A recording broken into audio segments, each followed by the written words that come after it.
반갑습니다. 아멘. 한 주간 평안하셨습니까? 아멘. 하나님이 여러분과 함께 하심을 날마다 고백하며 사시기를 바랍니다. 아멘. 이인성 장로님이 엊그제 백신 주사를 맞으셨는데 제가 염려가 돼서 어떠신가요?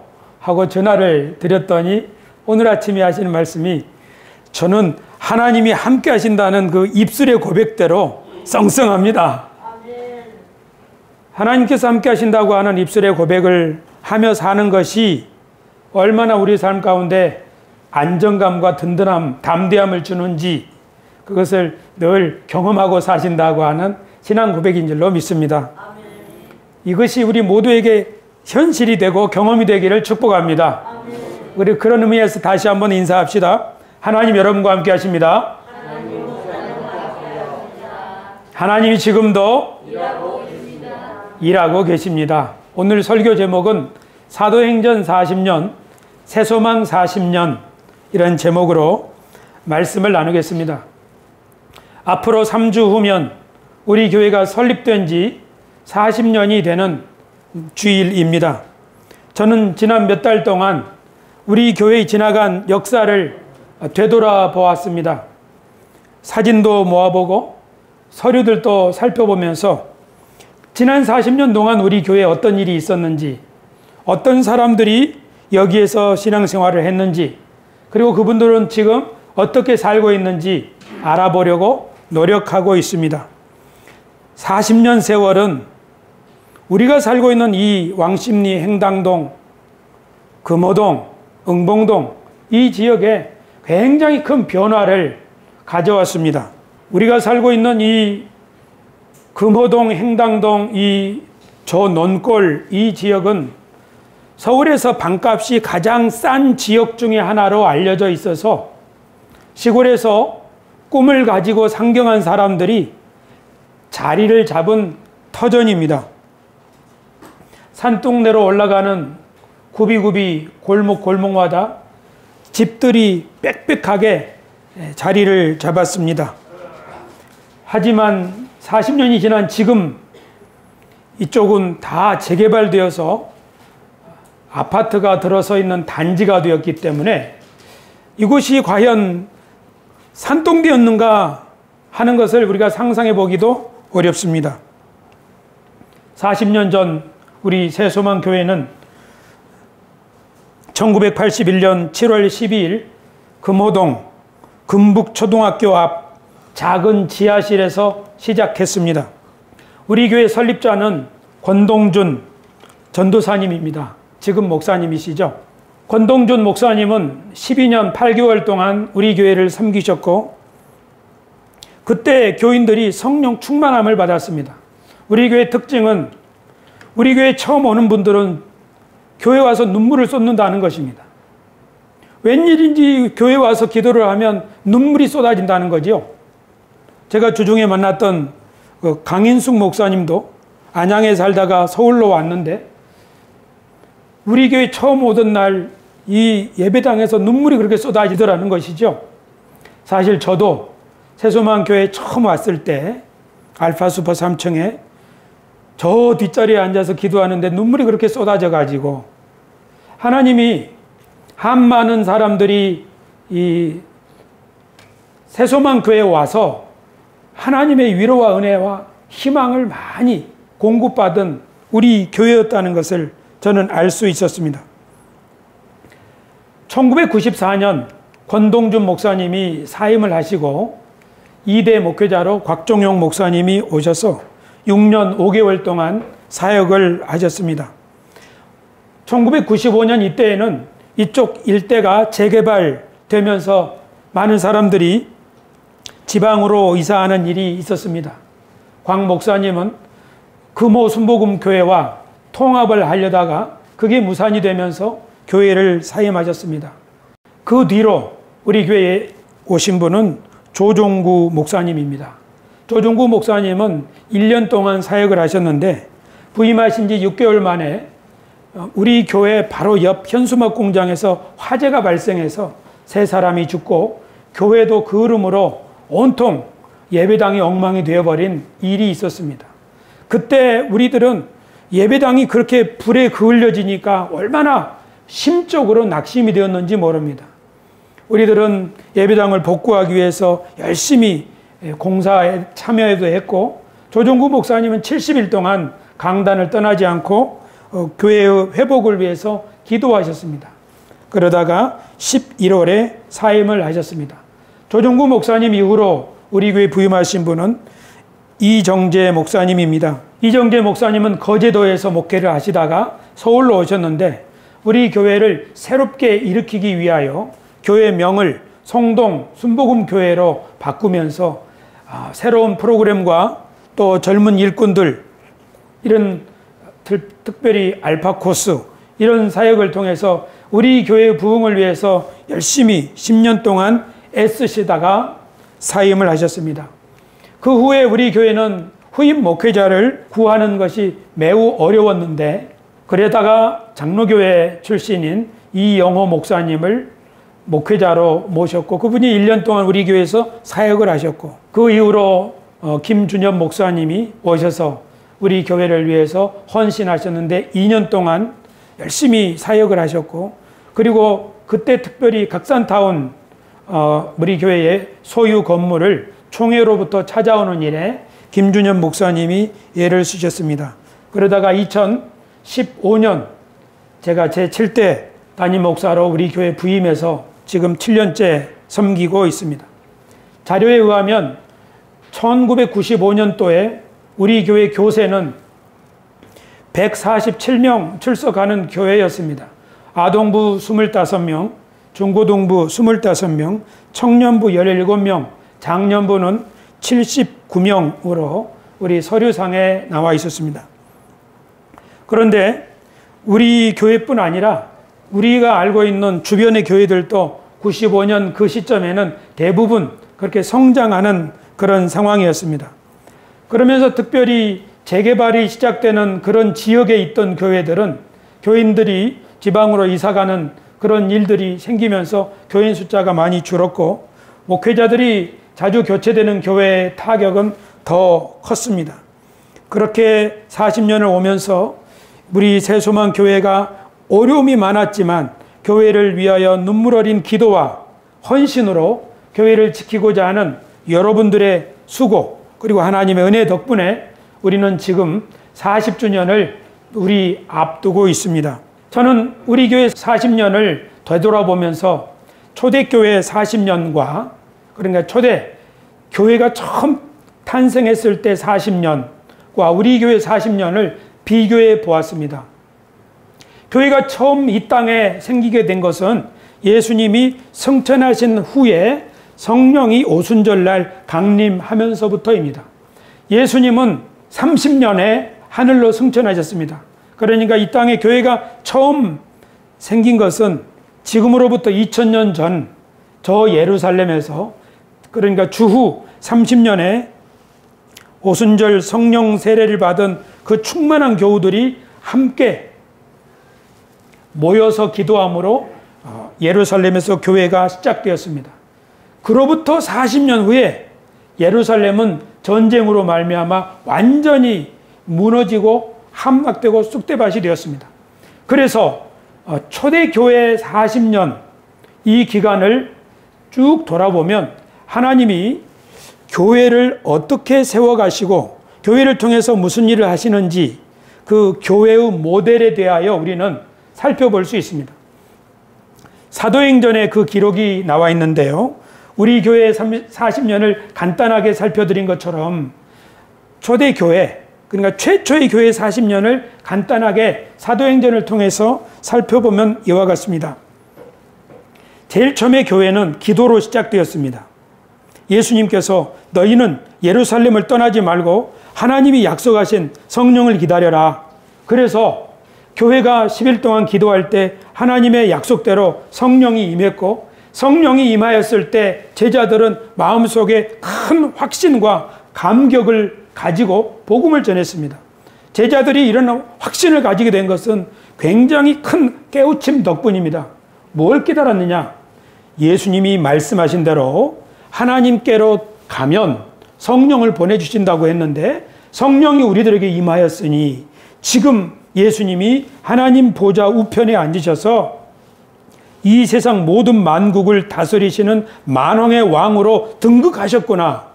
이제 하나님께서 우리들에게 새로운 세상을 주시고 주님이 재림하셔서 그 새로운 세상, 즉 예수 그리스도께서 모든 만물을 다스리시는 그 세상이 열리는데 그 세상을 펼쳐나갈 수 있도록 우리들에게 성령을 부으셨구나. 우리들이 바로 이 하나님의 대리인이로구나 하는 사실을 깨닫고 복음을 전하기 시작했습니다.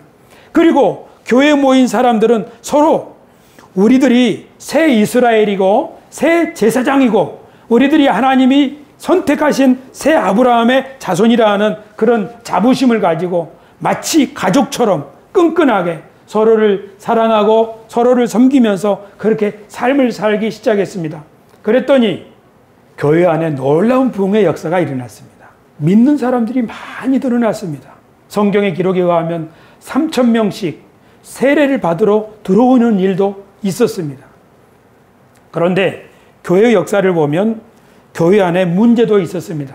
어떤 사람들은 교회 앞에 거짓말을 하다가 목숨을 잃기도 했고, 어떤 사람들은 다른 사람들이 우리보다 더 많이 먹는다고 불평불만을 하기도 했습니다.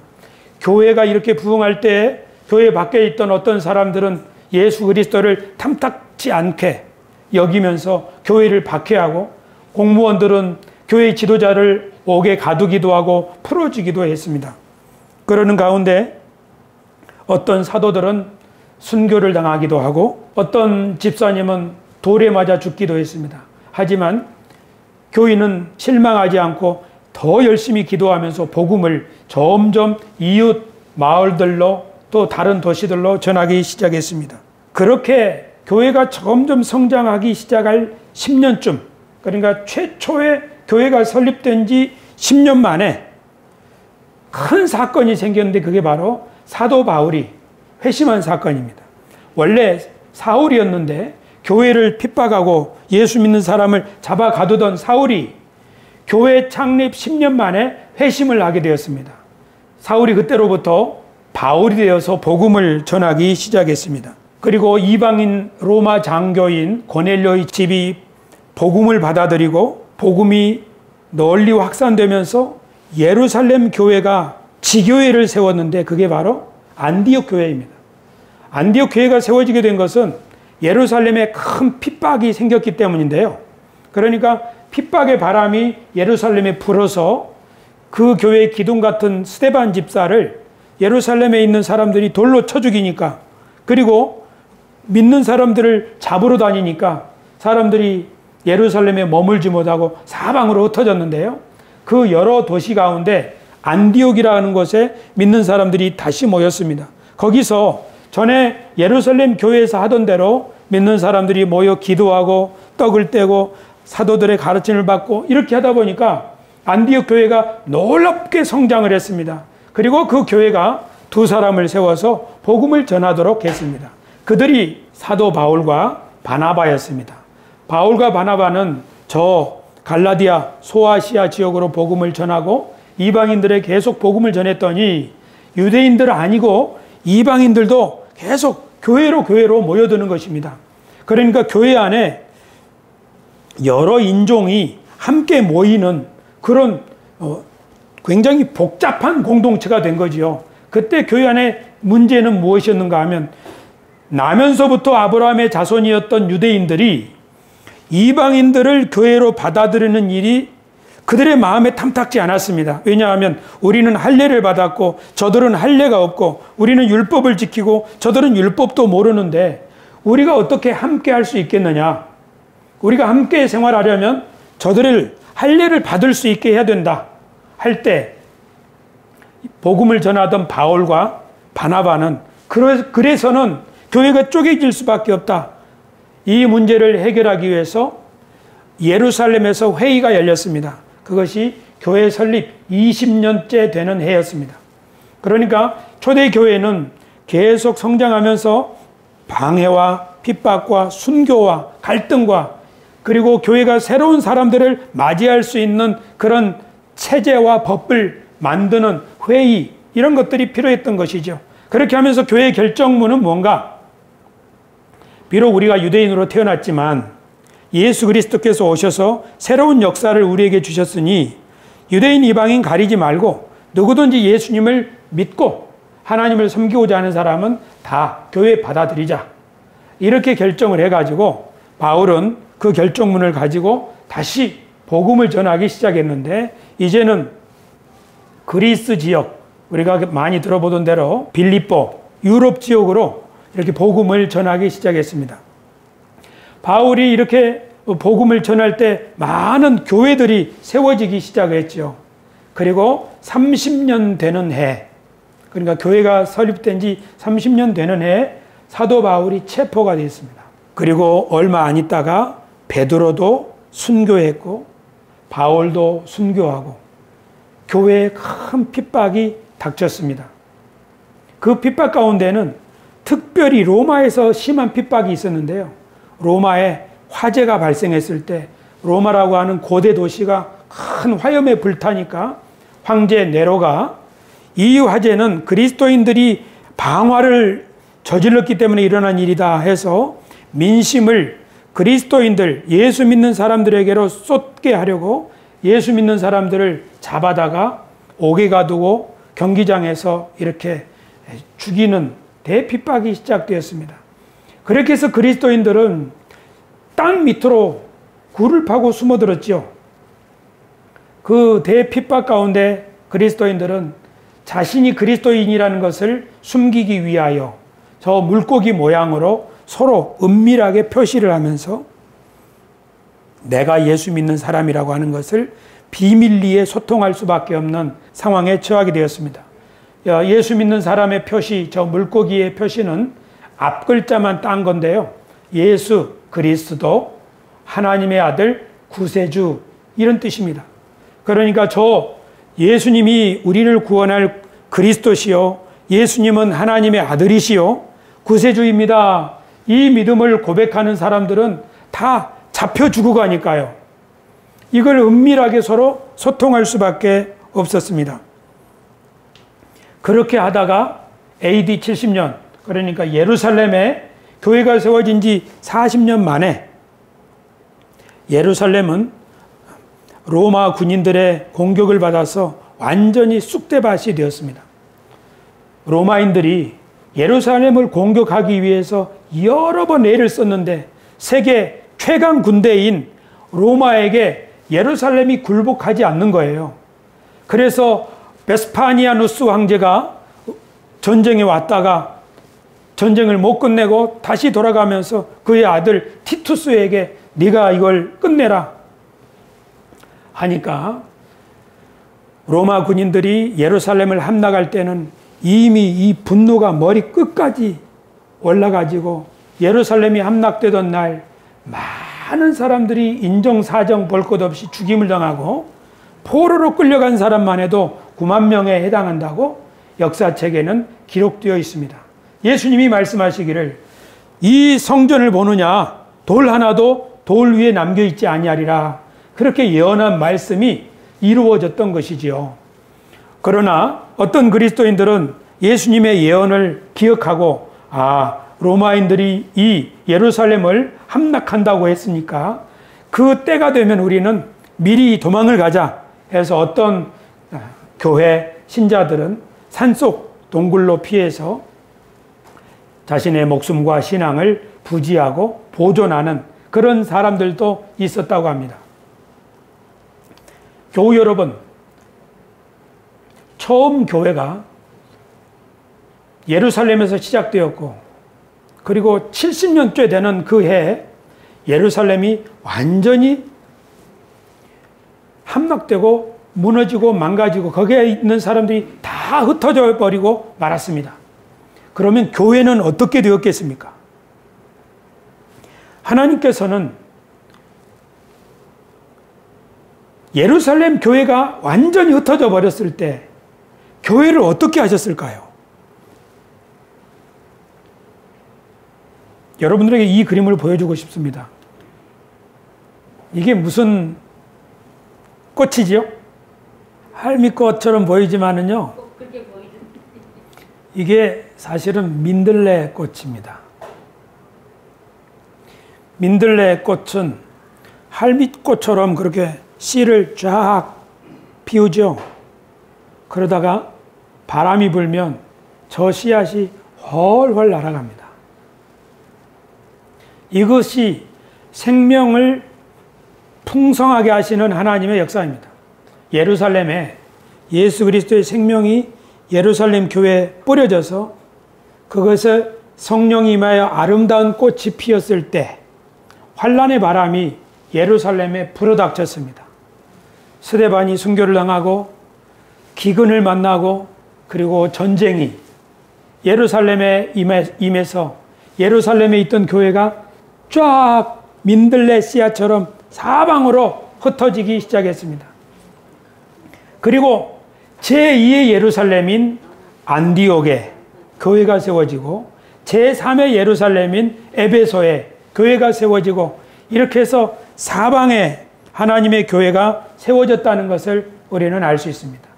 예루살렘 교회는 핍박과 환란으로 흩어져 버리고 말았지만 하나님께서는 하나님의 교회를, 그러니까 예루살렘에서 성령 받고 서로 사랑하고 말씀을 배우고 섬기고 헌신하던 훈련을 받은 그대로 안디옥에서 그런 일이 있었고 또 안디옥에서 배운 그대로 저 빌립보와 사방에 하나님의 복음이 전파되어서 2000년이 지난 오늘날에는 지금 온 세상에 이 민들레 씨앗처럼 하나님의 교회가 온 세상에 퍼뜨려지게 된 것, 이것이 하나님의 일하시는 방법인 줄로 믿습니다.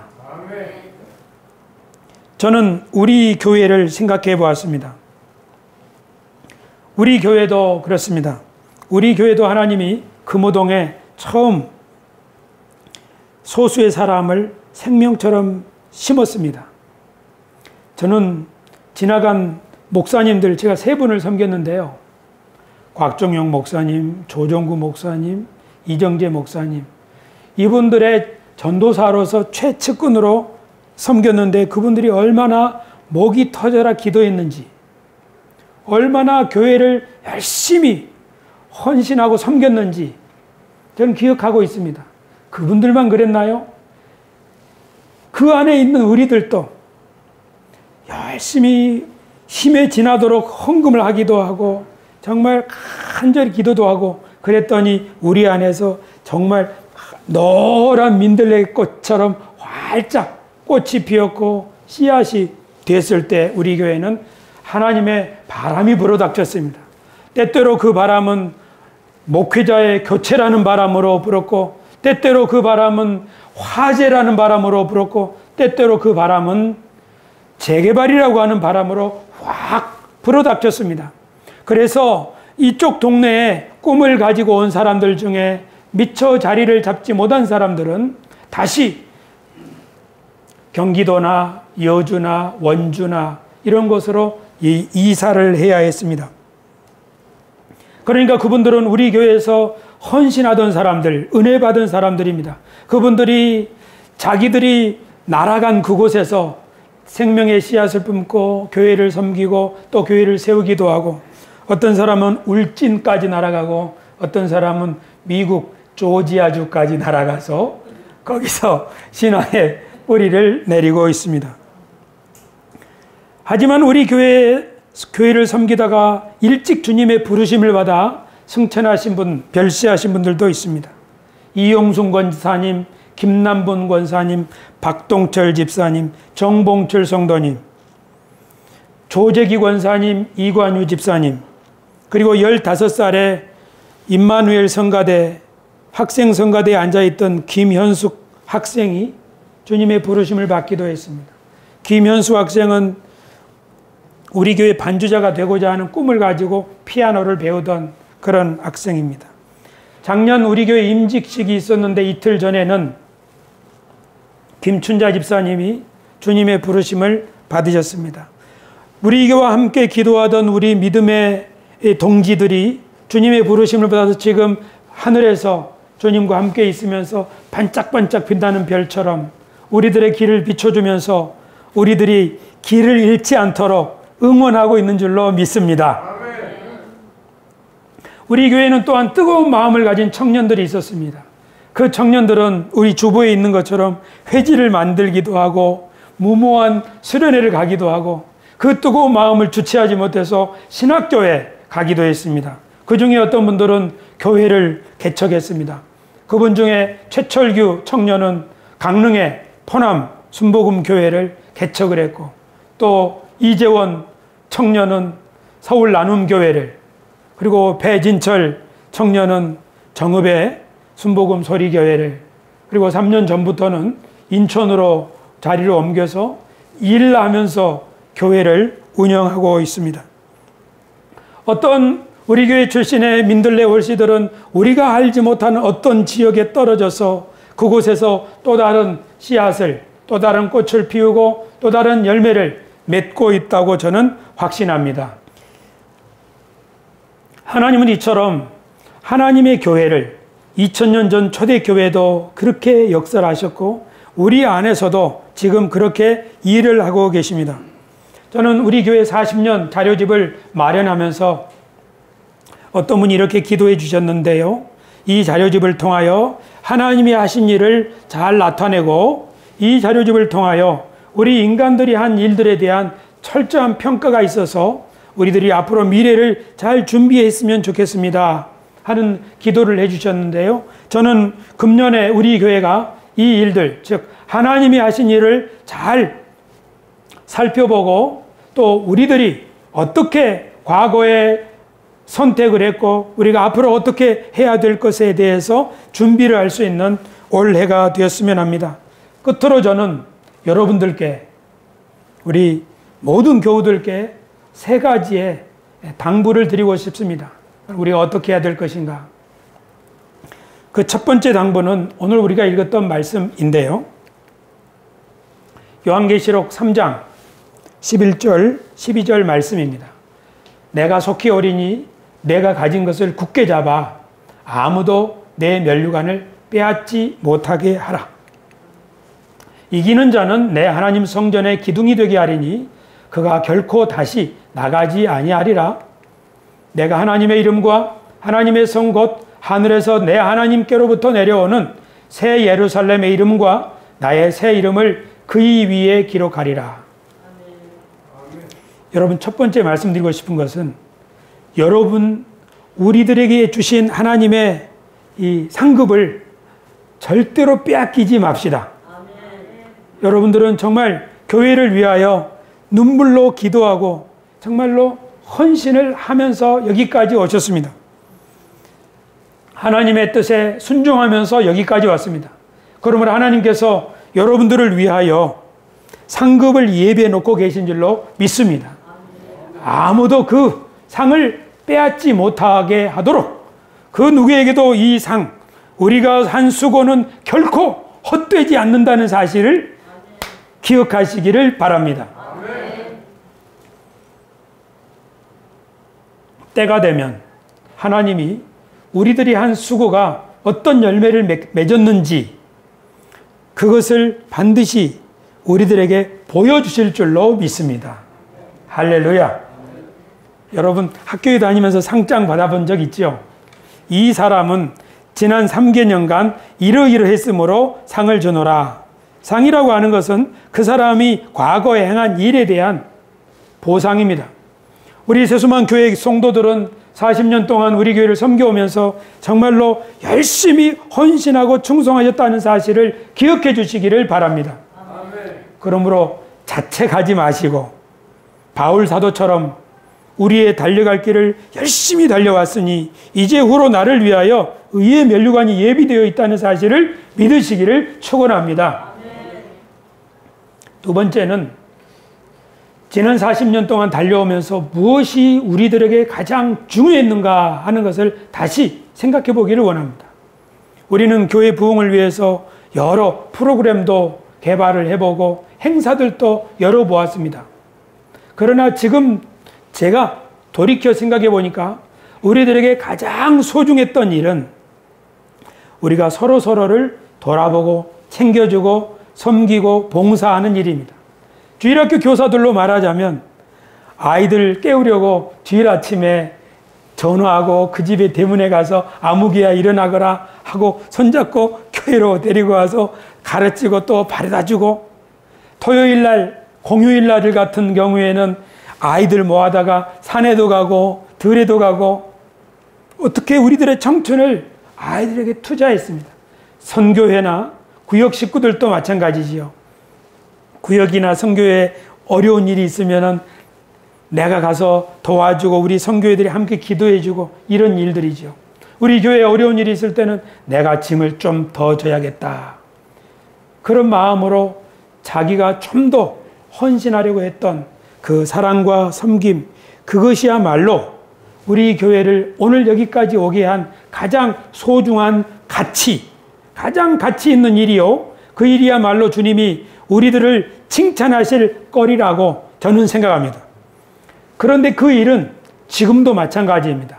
지금도 우리들에게 가장 소중한 일은 서로 돌아보는 것입니다. 성경 히브리서 10장에 이런 말씀이 있습니다. 또 약속하신 이는 미쁘시니 우리가 믿는 도리의 소망을 움직이지 말며 굳게 잡아 서로 돌아보아 사랑과 선행을 격려하며 모이기를 피하는 어떤 사람들의 습관과 같이 하지 말고 오직 권하여 그날이 가까움을 볼수록 더욱 그리하자. 서로 돌아보아 사랑과 선행을 격려하는 것, 서로 챙겨주는 것, 그것이야말로 교회, 우리가 해야 될 가장 소중한 일입니다. 또 여러분, 우리들이 지금 앞으로 해야 될 일들, 그건 우리가 할 수 있는 가장 소중한 일이 서로 챙겨주는 거라는 사실을 기억하고 우리가 좀 더 서로에 대하여 관심을 가졌으면 좋겠습니다. 동의하시면 아멘. 세 번째, 우리는 제2의 예루살렘, 제2의 세수만 교회가 일어나기를 축복합시다. 서울 나눔교회, 포남 순복음교회, 순복음 소리교회, 이 교회들은 우리 교회에서 신앙생활한 사람들이, 여기서 눈물로 헌신한 사람들이 세운 교회들입니다. 그분들이 그 교회를 세울 때 그들이 어떤 마음으로 교회를 운영하겠습니까? 여기에서 배우고 경험한 그 복음과 그 신앙을 그곳에서도 세우려고 할 것입니다. 그러니 그 교회가 안디옥 교회처럼 크고 활력 있고 성장하는 교회가 되게 하여 주십시오. 우리가 이렇게 축복해야 되겠습니다. 축복할 뿐만 아니라 우리가 응원해야만 하겠습니다. 그뿐만 아니라 우리 다음 세대가 그렇게 자신들의 임무를 깨닫고 피어날 수 있도록 기도해 줬으면 좋겠습니다. 그뿐만 아니라 우리 교회를 후원하는 미국 한인 동산 장로교회, 그 교회가 1년 동안 우리 교회를 후원하고 있는데 저는 생각해 봅니다. 그 교회 한 구역이 우리 교회를 위해서 기도하고 있습니다. 사랑의 손길이 우리에게 오고 있습니다. 저는 이것이 참 우리를 격려하는 격려이기도 하고 우리에게 열심을 내라고 하는 도전이기도 하고 또 우리하고 그들 사이에 우정이 이렇게 느껴지기도 하는 일이라고 생각합니다. 이것은 우리가 해야 될 또 하나의 미래를 보여주고 있습니다. 어쩌면 우리의 후원을 받고 있는 필리핀 임마누엘 교회도 서울 세수만 교회로부터 받는 후원을 통해서 그런 연대감을 가질 수도 있습니다. 박연숙 목사님도 마찬가지고요. 이처럼 우리는 여러 교회들과 우리 형제 교회들과 우리 자매 결혼 교회들과 이렇게 함께 손을 잡고 미래를 열어가는 일을 했으면 좋겠고요. 그 교회들이 잘 될 수 있도록 축복해주는 우리 남은 생애가 되고 우리 교회가 됐으면 하는 바람입니다. 할렐루야. 그렇게 하면 어쩌면 우리들의 남은 생애 또 우리 교회에 점점 많은 친구교회, 형제교회, 자매교회들이 생기고 우리 교회도 그 가운데서 더욱 힘을 얻게 되리라고 확신합니다. 교우 여러분, 마지막 입새라고 하는 소설이 있지요.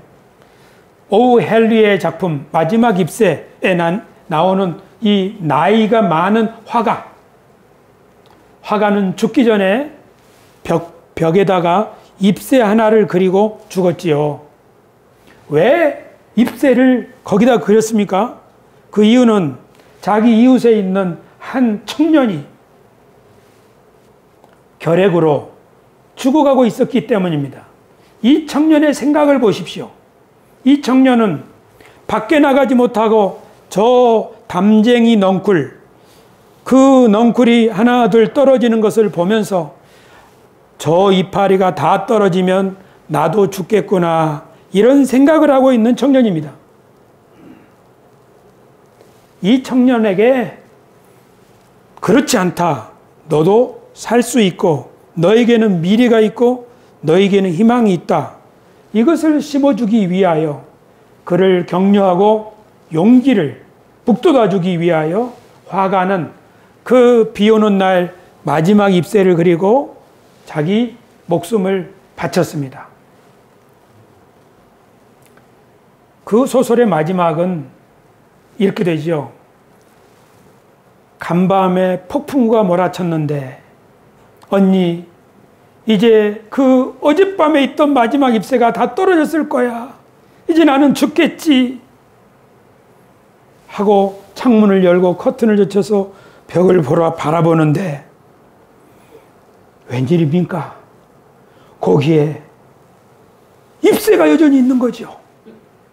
이것을 본 그 청년은 불현듯,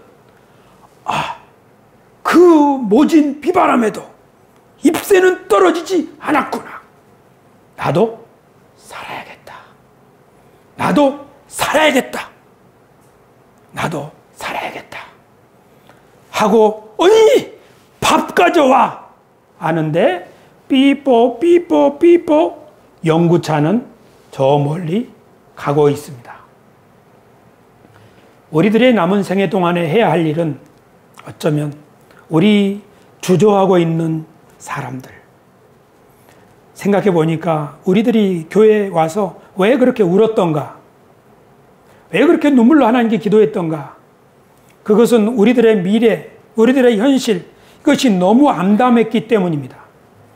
우리들은 시골에서 서울로 와가지고 정말 아무것도 없이 시작을 했습니다. 그때 하나님 앞에 우리들이 눈물로 기도할 수밖에 없었습니다. 뭐 다른 것이 필요가 없습니다. 우리는 울어야 했습니다. 하나님, 어떻게 하면 좋습니까? 그리고 하나님께서 우리를 여기까지 부요함과 은총을 베풀어 주셨습니다. 근데 지금 이 시간에 우리가 20년 전, 30년 전, 어떤 분들은 50년 전 서울에 처음 왔을 때 하나님 앞에 눈물로 기도하던 그 절박함이 어쩌면 오늘 이 시대에 주저하고 있는 청년들일 수도 있습니다. 아직 이 청년들은 30대, 40대, 50대를 살아보지 않았습니다. 그래서 자신들의 미래에 하나님이 어떻게 은혜와 모든 것을 공급해 주실지 모릅니다. 지금 있는 것은 현실뿐입니다. 자기가 가지고 있는 적은 물질, 적은 경험. 그래서 우리 청년들은 주저할 수 있습니다. 우리들이 남은 생애 동안에 마지막 잎새를 그렸던 그 노화가의 마음으로 주저하고 있는 어떤 사람에게 어떻게 하면 용기와 격려를 심어줄 수 있을까? 그런 마음을 가지고 우리가 기도하면서 살아야겠습니다. 그 사람은 우리 교회 청년일 수도 있고, 아니면 내 자녀일 수도 있고, 내 손주일 수도 있고, 아니면 내가 매일 지나치는 어떤 사람일 수도 있습니다. 성경에 보면 85세가 되는 갈렙이라고 하는 사람이 자신이 85세에서 마음은 든든하지만 저 점령해야 될 고지가 있는데 마음으로는 할 수 있을 것 같습니다. 하지만 힘이 딸립니다. 그래서 이 사람은 누구든지 저 고지를, 저 성을, 비록 저 성에는 안악자손이 살고 있지만 하나님이 우리들에게 주신다고 하셨으니 틀림없이 가면은 얻을 수 있다. 하지만 나는 마음으로는 할 수 있는데 몸은 그렇지 않다. 그러니 누구든지 저 성을 점령하는 사람에게 내 딸 악사를 그의 아내로 주겠다. 그렇게 했을 때 청년 중에 어떤 사람도 나오지 않았습니다. 그런데 이상한 일입니다. 성경을 읽어보니 그중 온니엘이라고 하는 청년이 있었습니다. 성경에는 그 사람이 내가 가겠습니다 해서 온니엘이 갈렙이 바라던 그 성을 차지했습니다. 갈렙은 온니엘에게 자기 딸을 주었고 또 딸이 요구하는 대로 샘터도 그에게 주었습니다. 성경의 이 갈렙의 이야기는 오늘 우리들에게 마지막 입세 이야기와 중첩된다고 저는 생각합니다. 지금 이 시간도 어떤 사람은 아직 미래가 있는데 주저하고 있을 수 있습니다. 무슨 이유인지는 모르지만 시도하지 못하고 있을 수 있습니다. 어쩌면 사회적으로 편견 때문에 저 사람은 별로 가망이 없어 라는 사회적 인식이 그 사람에게 씌워져 있는지도 모르고 그 사람도 그렇게 생각하고 있는지도 모릅니다. 하지만 우리가 기도하면서 하나님이 우리들을 위하여 예비하신 저 땅, 믿음으로 나아가면 능히 점령할 수 있는 저 땅을 가지 못하고 있는 그런 상황이라면 우리가 갈렙처럼 그 주저하고 있는 그 사람을 격려해주고 기도해주고 갈렙처럼 악사 같은 딸은 없다 할지라도 그런 지혜를 우리가 얻을 필요가 있습니다. 나이가 드시면 휴대폰 문자도 잘 안 보이시죠? 하지만 젊은이들은 그렇지 않습니다. 그러나 젊은이들에게 없는 게 있습니다. 그것은 갈렙이 경험했던 승리의 경험입니다. 갈렙은 아말렉과의 전투에서도 승리를 경험했고 홍해도 건넜고 요단강도 건넜습니다. 하지만 다음 세대는 아직 그것을 보지 못했습니다. 그래서 우리들이 얻은 신앙의 경험과 이것이 너희들에게 이렇게 강제하면은 해당이 될 수는 없습니다. 하지만 우리가 하나님께 기도한다면 우리는 어쩌면 갈렙처럼 다음 세대의 일꾼들, 온니엘과 같은 위대한 일꾼들을 발굴할 수 있는 그런 우리들이 될 수도 있을 것입니다. 초대교회 신자들은 편안한 가운데 산 것이 아니라 많은 환난, 기근, 그리고 전쟁, 흩어짐, 이런 것, 순교와 박해, 그런 것을 겪으면서 생명의 이 복음을 사방에 퍼뜨리고 그리고 자신을 희생하면서 후대를 세워주는 그 일을 하면서 하나님이 너희를 통하여 더 큰 역사를 이루실 것이다. 그렇게 하면서 삶을 바쳤습니다. 우리 세수만교회 40년도 저는 그런 의미가 있다고 생각합니다. 그리고 앞으로 열어갈 40년도 하나님이 우리들에게 그런 미래를 우리와 우리의 자녀들과 또 수많은 후배들을 통하여 그 일을 이루실 것이라고 저는 믿습니다. 이 믿음과 기대를 가지고 우리 마지막 불꽃을 태우는 우리 세수만 교우들이 되시기를 주님의 이름으로 축복합니다. 이 메시지를 듣고 있는 이 땅의 온니엘들, 이 땅의 청춘들, 여러분들도 새로운 꿈과 희망을 가지고 하나님이 40년까지 기성세대에게 역사하셨으니 이제 새로운 세대는 우리들을 통하여 새 세대를 열어가실 것이라는 믿음을 가지고 적극적으로 기도하면서 우리 어른들의 기도와 후원을 힘입고 새로운 세대를 열어갈 수 있게 되기를, 그리고 열어가시기를 주님의 이름으로 축복합니다. 기도하겠습니다.